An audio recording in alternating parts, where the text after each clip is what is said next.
weltare ɓiɓɓe fulɓe andu diine maɗa fedde heblo sukaɓe afrique weltare tv takkusana yoni to kay hayni to beelinaɓe to rindiaw to silla to sinthiou boumaka to jooke jooki jaam to neere yela to woluma to fondu to bagodina to ñaabina to abdallah jeeri to fonde eliman ko on takkusan juula ha to galle ceerno haadimo ceerno ndiaye ba to kay to babaɓe ko on takkusan juula ha to galle ceerno boubou to babaɓe ko taari ɗum kala ene jeeya e gardidi kabaruji men to leydi Mauritanie ko alkamisa hanki o 0 heure 0 minute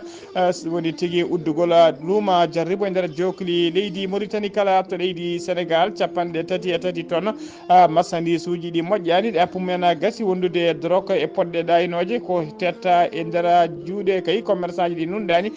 toon to Kédougou ɗum woni ko duppa to leydi Mali fama woni forces armées malienne ɓe koliri tigui ɓe tetti fodde temedere naggue e kene ɓuura temedde nayyi mbaalu e juuɗe ruggiyankoɓe taw ko seɓɓitiɓe leydi Cameroun ko woyɓe naati ha to palais présidentiel to galle lamorgo leydi ndi woyɓe mbawi naati ha toon nawi milliards kewɗi taw ko France CFA kedde Afrique ma en ketto Alassane Oumar Mbodjo habaruji men joolam jaɓeri ma en jaa ha to leydi Inde to leydi Russie to leydi Ukraine to leydi France ha to leydi Iran bisimilla mone ketki hotodirte joni piren pacciren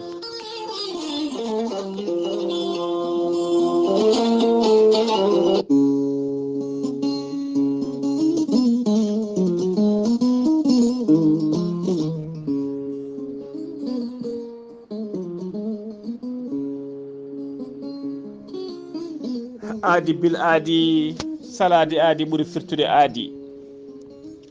ceerno Djiby Sy ko wittiyanke leɗɗe ko safriyanke safruji fina tawa ceerno Djiby Sy ko jaadido danawal e ɓalawal kala ceerno Djiby Sy ko labɗo reedu malaɗo wune omo safra rafiji kewɗi ɗi jiida sirol wonduɓe kista fibram dogam sita rewɓe ronkuɓe sowade e rewɓe dartoraɓe kala ceerno Djiby Sy ne jogui leɗɗe so tawi a ƴettiɗe dendagal borosaji cominoɗe e nder ɓandu maɗa ponnoɗi oppireɗe yaltine ha laaɓa tawa reedu ma sekaka ceerno Djiby Sy ne yawrani ɓen usoraɓe goragu jippiɓe e leece e yawɓe yitade koye mumen kala e on fannu ceerno Djiby Sy ne jogui leɗɗe mbiyete ko mbiyete tigui muuɗa hirda ƴettat ɗum joni jiɗɗa hoorema hano hannirta ni ceerno Djiby Sy ne yawrani ɓe rewɓe ronkuɓe sowade e dartoraɓe kala e ɓe arsigaji men kippi weddaɓe korte e wonduɓe e dabaruji omo jogui pegge usula bawa pewnade bawɗe neldede kala leydi e kala continent ko ɓeydeje arsigaji ittoji dabaruji ceerno Djiby Sy ne jogui leɗɗe e fannuji tati hen fannu goto sa ƴetti ɗum fodde sappo e tati rafine yalta ma ha laaɓa fannu ɗiɗaɓo ko fodde sappo e jeenayi rafi yalta ma ha laaɓa fannu tataɓo ko kawisaji Allah so tawi a ƴetti ɗum waddete koye gawri samme walla gawri ndemiri sa ƴetti ɗum fodde temedere rafine yalta ma ha jeeɗa guite maɗa ceerno Djiby Sy ko labɗo reedu malaɗo wune so tawi wayennama ka miskino safruma ha mbiya weng taw hay mbuɗa yoɓani ceerno Djiby Sy dendagal rafi mbawɗa wondude e dendagal caɗele joguiɗa a ɓuurata e makko ujunnaji jeegom tawi ko uguya so tawi ko hutortoɓe haalis CFA on ɓurodirta ujunnaji ɗiɗi CFA ceerno Djiby Sy ko bawɗo listihar ko indema inde nene ma dokkatamo haala ko wone nder ɓerde ma ha mbiya yoni waɗanteɓe listihar tawi ko leydi Mauritanie ko ujunere uguya walla mbaɗa kartal crédit ngal ujunere neldama ɗum par WhatsApp o haala ko wone nder ɓerde ma ha mbiya yoni so tawi ko tawateɓe to Sénégal e dendagal leyɗele ñamoje franc CFA listihar waɗirte ko 2000 franc CFA ceerno Djiby Sy ko labɗo reedu malaɗo woni omo andini dendagal kilide makko e oɗo saaha mo tawi to Nouakchott base makko tawateɗo nettik ceerno Djiby Sy ne andini kilide ɗum so wotede ɓennima artude base makko kay hayɗi kala jiɗɗo jokkodirde e makko e oɗo saaha mo tawi to Nouakchott numéro makko téléphone mbatta ko 47 22 80 84 so tawi ko yiɓe jokkodirde e makko to banggue Wave walla Orange Money numéro makko mbatta ko 00 221 78 128 35 98 ceerno Djiby Sy base mum to nakcotta ɗon ki hebdemo sa jokkodiri e miñi kono wiye ceerno Alassane Sy ma he mo no hannirta ni numéro mum téléphone mbatta ko 32 62 04 99 ceerno Djiby Sy ko labɗo reedu malaɗo woni mbadden damɗo faade makko.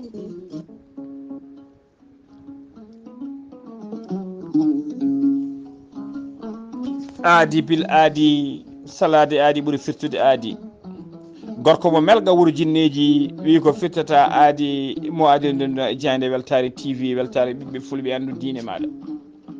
ceerno Amadou Tidiane Diallo gorko mo melga wuro jinneji ko wittiyanke leɗɗe ko safriyanke safruji fina tawa ceerno Amadou Tidiane Diallo ko jaadinɗo ɓalwal e danol kala laaɓɗo reedu malaɗo wune ceerno Amadou Tidiane Diallo ene safara rafiji kewɗi ɗi jiida cirol wonduɓe koyɗe musoje keeceji musoje yanoɓe barogal ɓe seeɗineji mbahlide koye mumen ha kabɓa kala ceerno Amadou Tidiane Diallo gorko mo melga wuro jinneji so tawi waɗam maldana balɗe tati a wiyat weng ceerno Amadou Tidiane Diallo ko jawranɗo rafiji gorago ko wayno ustaraɓe gorago yawɓe yitade koye men e jippiɓe leece kala e on fannomo jogui leɗɗe ɗiɗi hen leɗɗe gote ko leɗɗe uroteɗe mbiyete tigui ko yeddi ƴeewa omo jogui leɗɗe goɗɗe wiyete ko meeɗi moosa ɗen noon sa ƴetti ɗum joni joni jiɗɗa hoorema hano hannirta ni ceerno Amadou Tidiane Diallo gorko mo melga wuro jinneji ene andine dendagal kilineɓe mum e oɗo saama tawi to Nouakchott to leegal hakkude robine 4 e robine 5 to leegal 6e kala jiɗɗo jokkodirde makko mbatta ko 46 94 21 91 so tawi noon ko yiɓe jokkodirde makko to banggue WhatsApp ko numéro makko leydi France mbatta ko 00 336 04 04 62 27 ceerno Amadou Tidiane Diallo gorko mo melga wuro jinneji base makko to Dakar ne golla hano hannirta ni ene tawi ɗon miñi kono wiye ceerno Alassane Sy non wiye ceerno Abdoulaye Diallo ceerno Abdoulaye Diallo numéro mum téléphone mbatta ko 00 221 77 714 94 15 ceerno Amadou Tidiane Diallo gorko mo melga wuro jinneji base mum tawete lappol polol dande maayo ngol Mauritanie Sénégal to Dagana Mauritanie ha to Rosso Mauritanie kala jokkodirta koye biyeteɗo ceerno Amadou Dia numéro mum téléphone mbatta ko 77 537 79 28 ceerno Amadou Tidiane Diallo gorko mo melga wuro jinneji ko labɗo reedu ko malaɗo wune mbadden danɗo faade makko.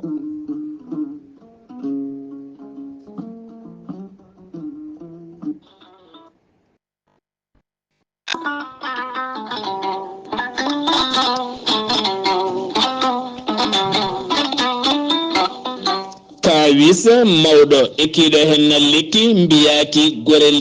gorelte ko haako moƴƴo iwru ko tokkore jinnoro ari ko wallude e safrude ha moni kala yiito hen hoore muɗuma ɓen hutortoɓe gorelte mbi'i alhamdulillah yoga hen ko joguinoɓe ñabboji kawdiri no feewi yoga e docteur mabɓe kolliti hol o safara mon jiituɗon an neɗɗo tuƴiɗo joguiɗo AVC jogui cardiaque ƴiƴam dogata e ɓandu mum ɓandu jaaɗoru ɓandu wuloru prostate yoga ñabbuji goɗɗi kala hay janowo kala mum de so jokkodire gorelte ma yiito hoore muɗuma gorelte ko haako moƴƴo iwru ko tokkore jinnoro ari ko wallude e safrude ha moni kala tina hoore mum ayi tot ko jamireɗa mbaɗa e ndiyam gulɗam aɗa yara aɗa yiito cellal ɓandu maɗa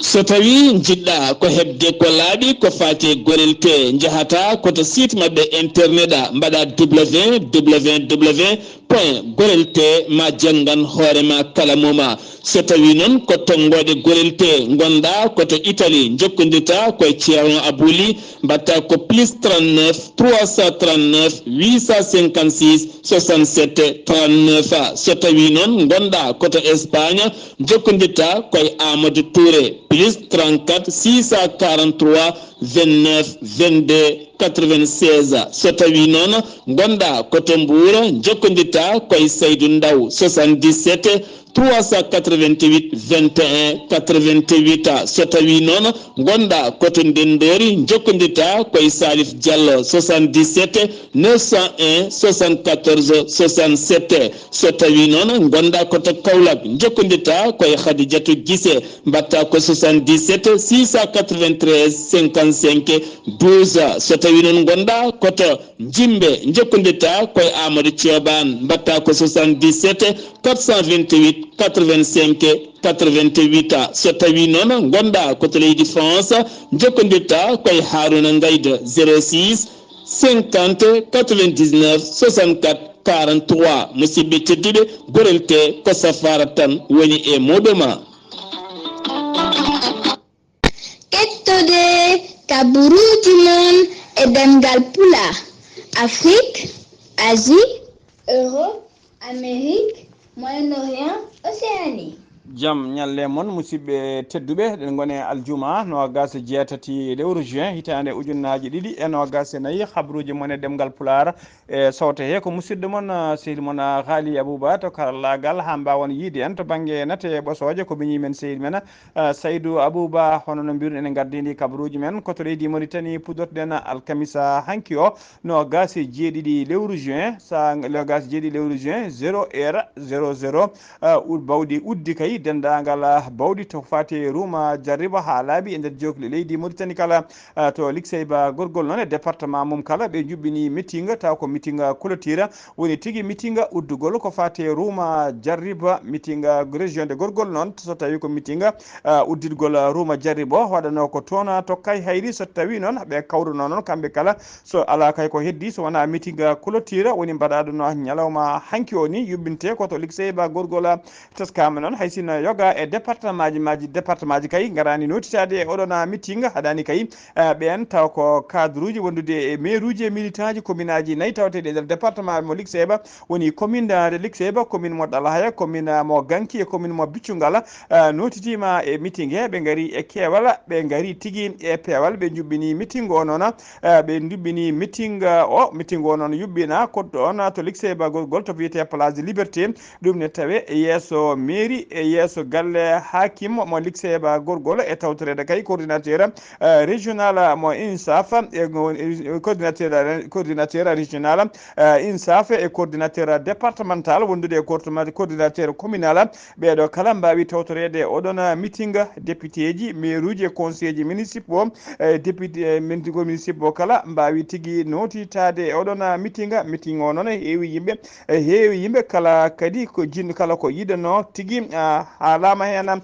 meeting o waɗi tigui ko yiɗano kala eko sohlano kala tinama e nder meeting o noon waɗi tigui waɗi dow jaam o fuɗɗirima e dow jaam o gasi kadi e dow jaam foof noon koye ballal Allah e ballal jeunesse Likseyba naaɓe dariɓe kay darde mumen no fonno ha mbawi yuɓɓinde oɗo meeting guila kay campagne ruma jarriba o fuɗɗi ha kay yetti to yetti hande ɗo eɓe daari darde fayidinde no feewi ha joni ko leydi Mauritanie keddoɗen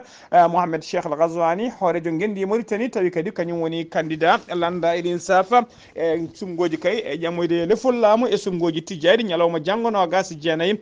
lewru juin 2029 tawi kadi ko deuxiéme commanda o ƴamtata nde waɗi noon caggal kay nde o gayni tourné makko e nder capital département capital régional uji ɗi kala o yettima tigui nde o gayni kala o wawi tigui o yettima dendagal capital uji régional uji e nder tourné makko tawi ko tourné campagne électorale o uddiri campagne makko noon alkamisa hanki o koto Nouakchott lamorgo gendi Mauritanie to bowallaɗe diwoje kiidde ngala Nouakchott yimɓe hewɓe noon yiɗɓe makko e yaadiɓe landale INSAF mbawi tigui notitade gaari keewal e oɗon meeting o jarni noon dendagal ɓesgu Mauritanie naɓe kala e dendagal nokkuji tew yettino e notade yimɓeɓe kadi e ɓeɗo arɓe oɗo meeting clôture o yettiɓe o jarniɓe kamɓe kala noon o erimama ɓe ndeɓe jokkita golle ɗe ha laaɓa ñalawma janggo o mone mabɓe kala ko yaltude kay subaka law yaha waɗoya kartal mum votoya kartal mum hano hannirtini kamɓe foof noon o yerima nde yimɓe votantamo beele mo wawa hebde deuxiéme mandat makko o wawa jokkude golle ɗe hano hannirtini ha joni ko leydi Mauritanie keddoɗen seeni woni commission électorale nationale indépendant ko catal halfinaɓe ko fate dendagal subgoji e nder leydi he ɓe kolliri noon ko catal ngal noon holliri wonde dendagal commission ngaji mabɓe e sous commission ngaji seeni kala e nder jokli leydi he kala e oɗo saha joni ɓe pari e oɗo saha ala koɓe padi kay so wona asete janggo o ɓe puɗɗo golle mabɓe ha no hannirta ni ko alkamisa hankino gasi jeeɗiɗi lewru juin 2024 ɓe mbaɗi oɗon communiqué tawi ko haalande joguiɗo konngol woni porte parole cetal ngal hono biteɗo Mohamed Taqiyullah Seni erima dendagal jeeyaɓe e golle jeeyaɓe cetal ngal e gollidiɓe mabɓe cetal ngal kala dendagal candidat ji e militaji e yimɓe médiaji kala ndeɓe tigui dartinta ko faade kala activité ji kolliroji Rouma Jarriba e kala kay affiche aji kolliroji walla enseigne aji kolliroji kay neɗɗo koye oɗo candidat wondi walla koye kaɗo landa wondi nde dartoto kay saabu kay oɗo saaha joni Rouma Jarriba uddi ha laaɓi aljuma hande o ko foftere aset janggo woni sumgoji nder jokli leydi he kala ha joni koye on fannu keddoɗen fedde union africaine ɓe nuldi kamɓene mission taw ko mission d' observateur woni tigui c'était timmuɗo taw ko aroɓe wadde observateur uji tawtorteɓe kay ko fate sumgoji gendi Mauritanie tijjaɗi kay aset janggo no agas jeenayyi lewru juin 2024 fedde nde noon ko c'était nuldi ko c'était timmuɗo mono agas jeeɗiɗo neɗɗo ardi c'était o noon ko son excellence dominicien Dayi Cégé on noon ko mennoɗo wonde hoolejo leydi Burundi ko on woni chef de commune tigui woni on ardi oɗon commission omo jeeya noon omo jeeya kadi e terɗe panel taw kode sage fedde union africaine c'était o noon c'était o noon ɓe kolli koɓe indépendant hay goto ala moɓe gonani ɓe gari tan ko wadde observation kala koɓe kala kay koɓe jii hen ko feewi hen ko fewani hen kala ɓe mbaɗa rapport mabɓe ɓe nawtana fedde nulɓeɓe ɓe siftinde on noon ko aseta janggo woni sumgoji hoolejo leydi to fadde million piccalla capanɗe jeenayyi e nayyi woni 1,94 million électeur noddama kay nde garata jubaka janggo o mone mabɓe kala suwo mbiri muɗum e nder ɗiɗo mbiriji jeeɗiɗi gemɓeniɓe kay sumgoji hoolejo leydi ɗi tawi kadi ko manda ɗiɗo duuɓi joyyi paaɗi e nder eɗen ñaago tan noon dendagal bandiraɓe nde jaltata e keewal e peewal kay moni foof yalta subaka law yaaha tigui votoya candidat mum mo yiɗi tawa kadi koye beelade fittade mum wawa artude so gayni wodde katal mum fata galle mum walla fata golle muɗum tigui heddo e résultat ji mbasen wadde hen fitinaji mbasen bonodirde hen mbasen kadi notitade kala saaha e seppoji saabu tigui kala belsiniɗo ha gañi hen walla ha wasi hen fittade mum ko kañum tan perdata ha joni koye fannu keddoɗen Birane Daoula Abeydi koye mbiriji kay kokkoli gebbaniɗi ko fate sumgoji gendi leydi ndi tijjani ñande nogas jeenayyi lewru juin 2024 woni ñalawma janggo o yuɓɓini kankone meeting makko clôture woni meeting makko uddigol Rouma Jarriba Birane suuɓi koto Nouadhibou lamorgo faggudu leydi Mauritanie ko alkamisa hanki lamorgo leydi Mauritanie ko lamorgo faggudu leydi Mauritanie ko alkamisa hanki o noon kikiɗo o yuɓɓini toon oɗon meeting nde o yetti ɗon ɗo ƴetti konngol o jarni Nouadhibou naɓe kay e ngal ɗo jaɓɓugal e notago mabɓe ɓe mbaɗi kay ɓe notiti tigui e kewal o nodi holliri tigui wonde kay o holliri ɗum ɗon tigui ngoɗo notago ene ɓeydanama hoolare ene andina kadi yakare makko kay faade ɓen o erima noon dendagal Mauritanie naɓe kala nde jaltata vota e kewal vota ko wiyete changement beele tigui waylo ɓe change régime gonɗa ɗo e oɗo saaha joni o erima kadi nde ɓe ndenata bureau ji mabɓe de vote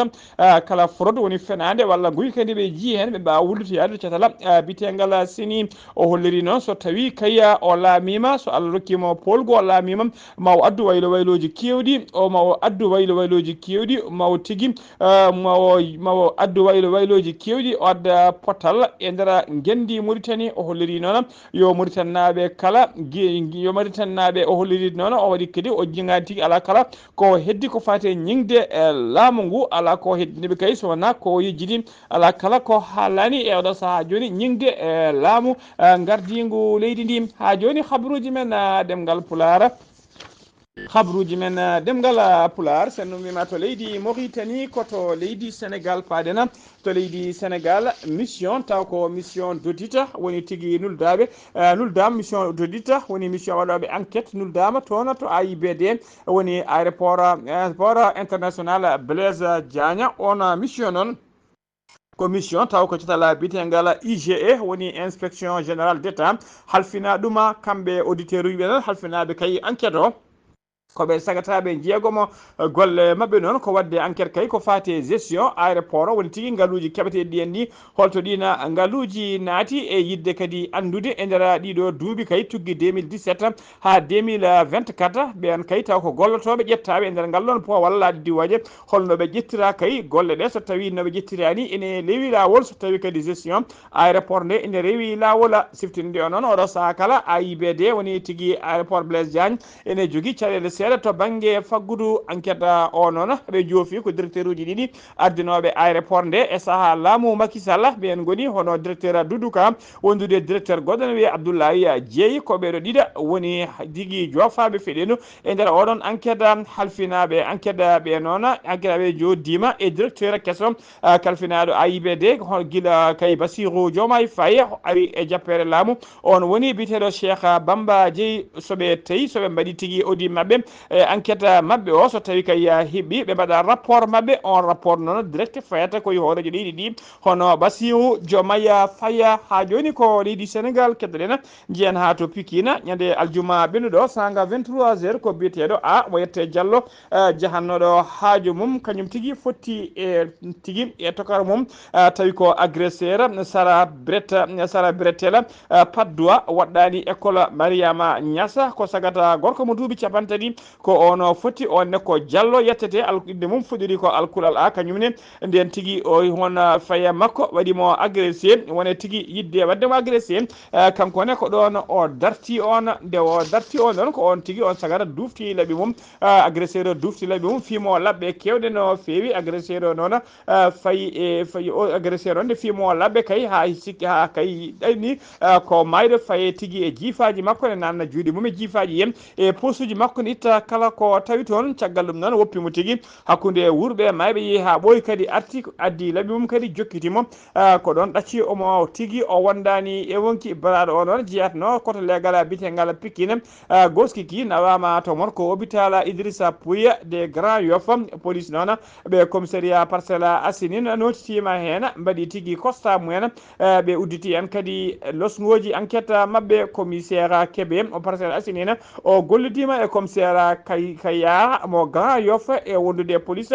scientifique e élément de taw ko élément de brigade de recherche police scientifique ɓe mbaɗi udditi hen enquête mabɓe e nder enquête o noon hewɓe tumaɓe kay kañumen mbaɗi hoore to naggama hen barɗo hoore o hono a Diallo ne tawi tigui e ɓen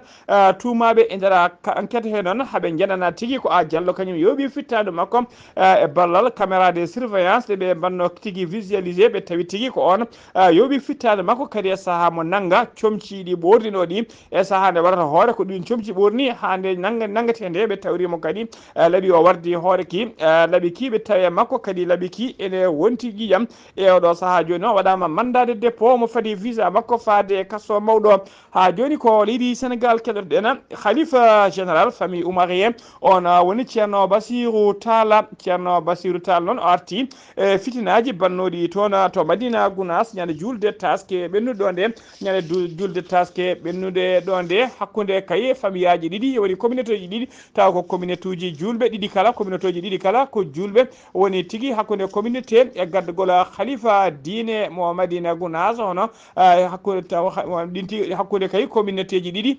wurduɓe toon to Madina Gounass woni communauté mo khalifa général ceerno Ahmadou Tidiane Ba e communauté mo khalifa ceerno Mounirou Balde tawi ko communauté ɓen ko Fuladou en ko ɓen tigui mbadduno toon fitina musɗono fewi ha waɗino neɗɗo goto wasino hen fittade mum waɗino kadi yimɓe hewɓe barmuɓe hen hewɓe nagganoma e oɗo saaha joni tawe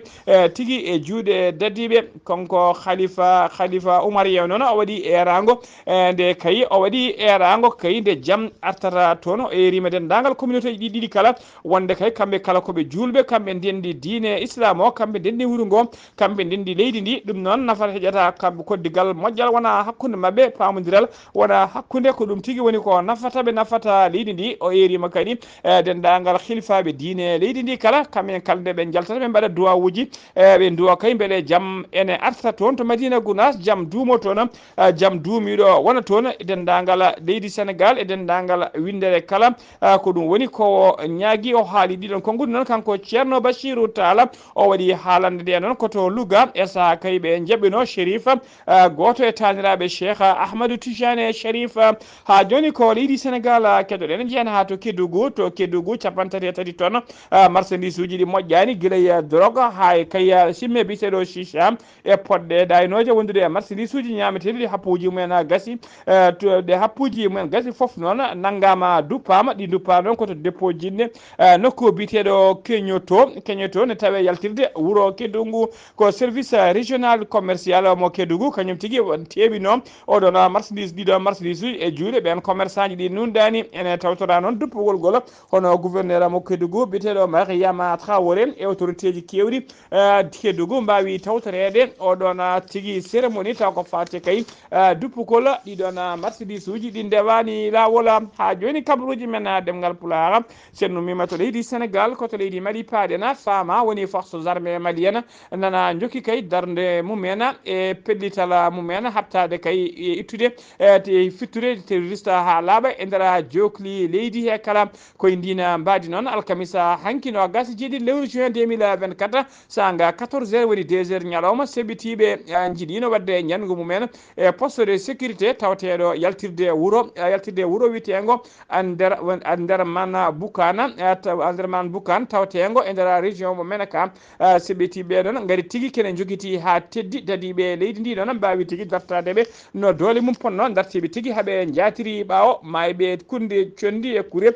duki hakkude mabɓe ko juuti ha kaya ɓeena seɓɓitiɓe mbawi yatirde ɓawo ɓe dogui noon ɓe ɗacci mayɓe hewɓe caggal kañume kaye motoji wondude e matériel guila e pétalaji ha e matériel kewɗo ɓe mbawi ɗaccude ɗum caggal fama noon holori ewɗo saaha joni la situation est sous contrôle ha joni ko leydi Mali keddoɗen jen ha toon sogo fama woni tigui fama forces armées malienne darde mum e koleri e ɓesgu darde mum ko rende ɓesgu leydi Mali kala e rende kay jeyiji e mumen ko ɗum tigui woni afo hajuji mabɓe e koye ndina mbadi noon ɓe koleri ñande alarba nogas jeegom lewru juin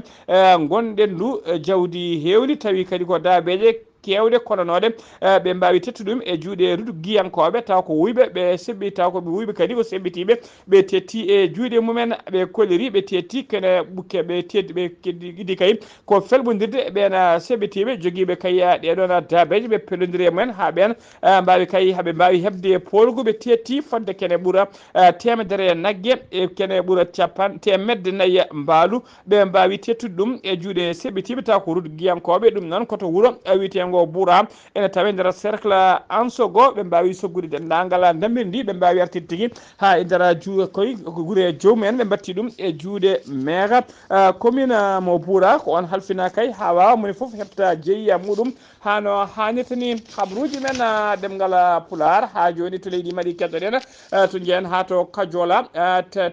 tewuji kewgu tawi ko tewgu moƴƴani ko tigui ɗum woni ko dupa hetta e juuɗe ɓeɗon taw ko commerçant ji ɗi nundani wawi duppede ñande nogas jeegom lewru gonɗen ndu to Kadiola tewgu noon fodde kay capanɗe joyyi naggue tawi ko nayyi maynoɗi jibnoɗi taw kadi ala ko warno ɗi nayyi so wona kay ñande ƴiwonde ñande sappo e jeenayyi ne wiyata nogas lewru juin gonɗen ɗo ƴiwonde yadude e jamguel ƴiwonde wawino tigui yande e nayyi fodde capanɗe joyyi naggue wasino hen mayino hen ko ɗin nayyi mayɗi noon ko ɗin tigui ɓe nunɗani kutti mbawi addude ɗiɗon tebbuji gam yeeyde yimɓe laamu ngu noon darima hen doole mum ponno to nokku biteɗo here makko no ko toon nayyi ɗi mayno ɓe mbawi e nder commune mo luluni ko toon ɗiɗon nayyi woni to jibno ɓe mbawi heptude noon ɗi dendagal tebbuji ɗi kala duppama e oɗo saaha joni ko service vétérinaire noon e dari nden dande e ballal laamu ngu ko waɗi saisi e ballal gendarmerie mo Kadiola nayyi ɗi noon mbiɗen ɗi nayyi ɗi kala mbiɗen ɗi ummino tigui ɗi koye lappol ɗi gonno ɗi nayyi ummino tigui koye lappol faade toon to leydi Côte d'Ivoire ko ɗin woni hen capanɗe joyyi naggue maynogue ko ɗin liggo tebbuji mumen ɓe gadduno eɓe jeeya ha joni habaruji men ɗemgal Pulaar to leydi Cameroun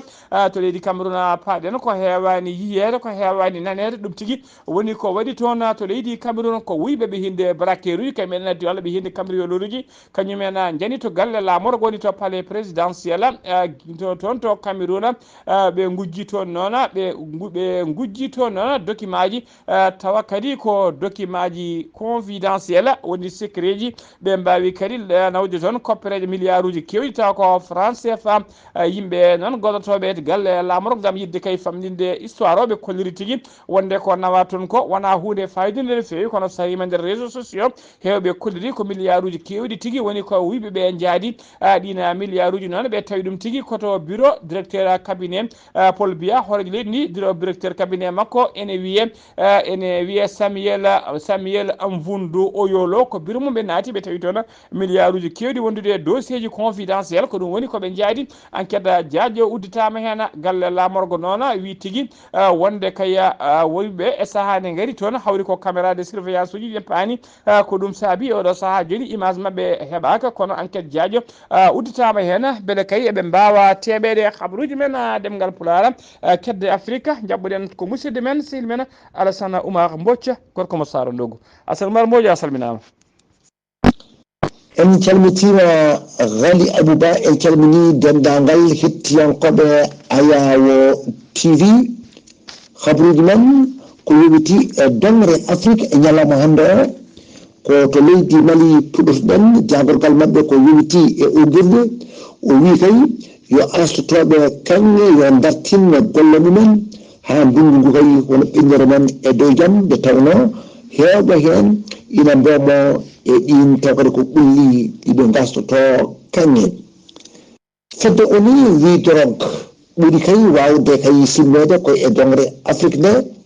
e hitande ujunaji ɗe 19 fewde joni fodde tonuji temedere e nogas taw ko dorog ene nangue hakkude Guinée Cap Vert kam e Sénégal e ko nandi hen to leydi Nigéria to nde ko région Bénin rapport Amnesty International wi fodde ujunaji ɗiɗi e temedde joyyi mbarama e nanggodiral hakkude remoɓe e aynaɓe. Kenya William Ruto horejo leydi ndi e ñalawma hanki o waɗi yawtere ko fewti e ɓesgu ndendi makko wonde kay budget hitande ujunaji ɗiɗi e nogas e nayyi dartinama caggal nde seppoji ɗi mbaɗi toon ñande ñaslare nogas e jogom lewru korse ujunaji ɗiɗi e nogas e nayyi fodde kay yimɓe nogas e tato mbasi hen pittali mumen e gueɗe kewɗe kay mbawi kadi kono bonnede hen ha joni noon ko toon to leydi hono Kenya seppoɓe ɓe ina jokki wadde kay ko mbaɗanno toon police ji ɗi kañumne ene wadde mabɓe hono garmi gara ene wernoɓe ko wiyete hono gaz uji lacrymogène kono itinani noon ha hande kay wawde ɓe kay wadde kay gollal ngal ɓe gaɗatama ngal Ghali Abouba ko ɗum de tunguɗen habaruji men e dongre Afrique e ñalawma hande o taw wonno koye dande musidɗo moon Alassane Oumar Mbodj gorko mo Saro Ndogu ngam weltare Ayawo TV.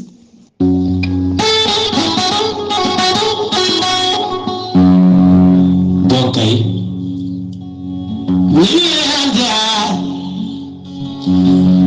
keda tomi ko jahande hebla sukaɓe Africa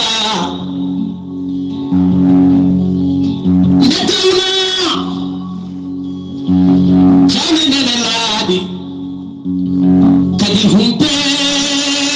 welani humpitede ɓuri humpede welani humpitede ɓuuri humpede kala jiɗɗo humpitade yo hetto jande weltare ɓiɓɓe fulɓe andu diine maɗa weltare TV Yaya Ndiaye golle ma jooɗi peewi Alassane Oumar Mbodj ko an uddi kabaruji men e dongre Afrique takkusan juulama ha toon to galle ceerno Amadou Daf to Mbouta ko on takkusan juula ha to galle ceerno Amadou Tidiane Alpha Mama Silis Ba to Moderna kay hayri ha to galle Sama Sa Killinkare ko taari ɗum kala habaruji men jolam jaɓede koto leydi Enda puɗorɗen to leydi en jiyan ha toon to aéroport New Delhi kañum woni laamu aéroport laamogo leydi ndi taskama toon noon banggue e bildi huɓere taw ko bâtiment e aéroport ko ɗum tigui woni ko ɗakkiti yani e yimɓe neɗɗo goto wasi hen fittade mum yimɓe jeetata wonɓe mbarmi hen tan o waɗi ko aljuma hande o ɗum waɗi koye saaha kay ƴiwonde hewde ndiyam jippino toon koto leydi Russie paɗen dépôt carburant mawɗo sumi aljuma hande o to région mo Tambov e nder leydi Russie on dépôt noon sumi ɗum ko bombardement taw ko drone leydi Ukraine kañum tigui ayni misil mum e oɗon dépôt ha yoɗo saaha mo kaleten laamu ngu kay sapeur pompier en nana daro kay no ñippiri nguɗon cuumo koto leydi Ukraine paɗen Russie kañum ne joori bomboje mum e nder leydi Ukraine yimɓe nayota ko jamureɓe woni civil en mbasi hen pittali men tato woɗɓe kadi mbarmi hen woɗɓe aljuma hande o aljuma hande subaka e nder gurel Tokosel ville Tokos biyeteɗo New York to funnague leydi Ukraine koto leydi France paɗen teskama e oɗo saaha joni leydi France heeɓi record woni kewgol kay ɓen naggaɓe sokaɓe woni ko witede détenu ɓe ɗum noon record mabɓe ko ñaɗe 1er juin lewru gonɗe ndu 2024 eɓe jaranno e capanɗe jeeɗiɗi ujunere e temedde jeetato e capanɗe jeetato détenu woni sokaɓe naggaɓe ene coka e nder kasoɓe ko record saabu kay ɓe meeɗa yettade oɗon nombre ko ministre de la justice mo leydi France kañum ɓayini habaru o aljuma hande o koto leydi Iran paɗen leydi Iran ko aljuma hande tigi dendagal ɓen taw ko électeur uji woni capanɗe 61 million électeur winitiɓe liste uji électoral nodda tigi yo gar cuɓade kay hoorejo jogorɗo wonde hoorejo kesso leydi mumen taw ko lomtotoɗo hoorejo leydi mabɓe biyetenoɗo Ibrahima Raïsa basnoɗo fittade mum ñande 19 lewru mai gonɗe ndu e accident avion musidɓe tedduɓe gasi ha laaɓi ceer ko ɗum ɗo komin tongal noon habaruji mon e ɗemgal Pulaar e sawto he ko musidɗo moon sehil moon haali Abouba kettimalaki jaam yo jaam Allah jogoɓe jogo on